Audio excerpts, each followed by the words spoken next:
రెండు అలాగే వైఎస్ఆర్ కాంగ్రెస్ పార్టీ నాయకులు, సచివాలయ సిబ్బంది అందరూ కలిసి ఈరోజు ఈ ప్రాంతంలో తిరుగుతాము.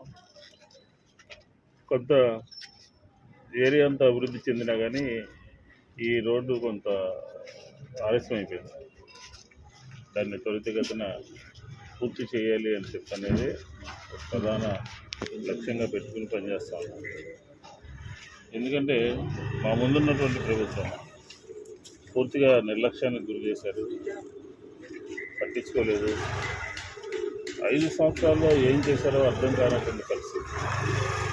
తెలుగుదేశం 5 సంవత్సరాల్లో అమరావతి పేరు చెప్పి కాలక్షేపం చేశారు తప్ప నగరంలో మరీ ముఖ్యంగా ఈ 58వ డివిజన్లో కొన్ని డివిజన్స్లో అయితే కనీస మౌలిక సదుపాయాలు కల్పించడంలో పూర్తిగా ఫెయిల్ అయిపోయారు.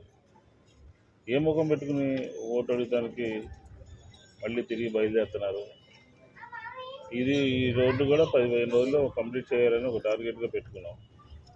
అలాగే అండర్గ్రౌండ్ డ్రైనేజీ, తర్వాత సైడ్ డ్రైన్స్, అలాగే ప్రధానంగా నందమూరి నగర సంబంధించి పట్టాలు అనేక సంవత్సరాలుగా ఆ పట్టాలు ఇచ్చేటటువంటి కార్యక్రమం ఉంది. అది R&Bకి సంబంధించినటువంటి ల్యాండ్. అది R&B వాళ్ళ దగ్గర నుంచి ఏ విధంగా దాన్ని చేయాలో కూడా ఆలోచన చేసి క్యాబినెట్కి పెట్టాలి అని చెప్పని ప్రభుత్వం స్థూలంగా నిర్ణయం తీసుకుంది. ఈ డిసెంబర్ మాసంలో దాన్ని చేయాలని చెప్పని కూడా ఆలోచన చేస్తాం. ఎందుకంటే ప్రతి చోట కూడా ముఖ్యంగా చాలా ప్రాంతాల్లో సంక్షేమము, ప్రతి సచివాలయంలో సంక్షేమం, ప్రతి సచివాలయంలో అభివృద్ధి, ఇలాగా వైఎస్ఆర్ కాంగ్రెస్ పార్టీ పనిచేస్తాం. మాతో నేరుగా తలపడేటటువంటి పరిస్థితి లేక 2 పార్టీలు కలిసి పోటీ చేయాలని ఆలోచన చేస్తాం.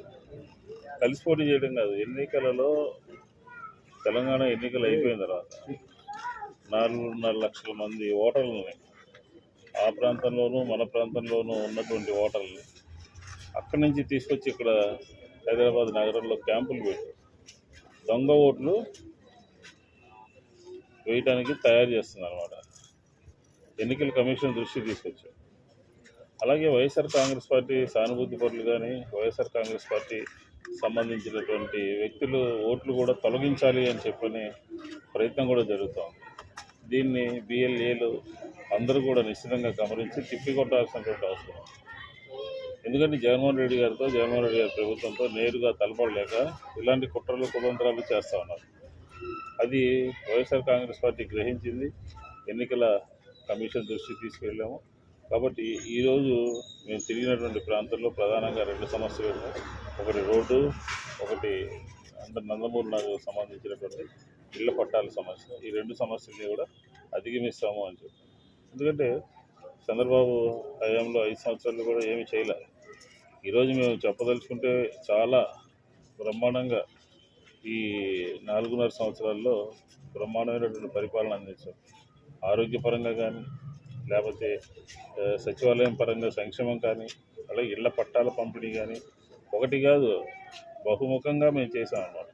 కాబట్టి ఈ 2 సమస్యలను కూడా త్వరితగతిన పరిష్కరించబడతాయి అని చెప్పని ఈ సందర్భంగా తెలియజేస్తాం.